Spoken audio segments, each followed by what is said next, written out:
keyin labiaplastika deb hozir chiqib yotdi-ku Instagramda kestirishyapti ayollar. U juda ham opasniy narsa. Juda ham чувствительный zonani unaqa oldirib tashlash o'zi mumkin emas, tegi mumkin emas.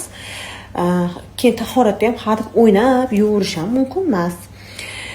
Чувствительный zonasini o'sha joyini kestirib olib tashlagan ayolni bilan yaqindagina eshitdik.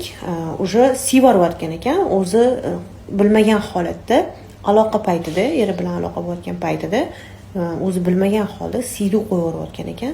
Sezilarli darajada o'sha o'zini eplolmaydigan darajada, o'zini hech narsa qila olmaydi-da. Unda faqat qaysidir tomirini kesib to'g'irlamagunizcha u odam o'zini tiklashi juda qiyin bo'ladi. O'shaning uchun unaqa operatsiyalarga juda ehtiyot bo'linglar.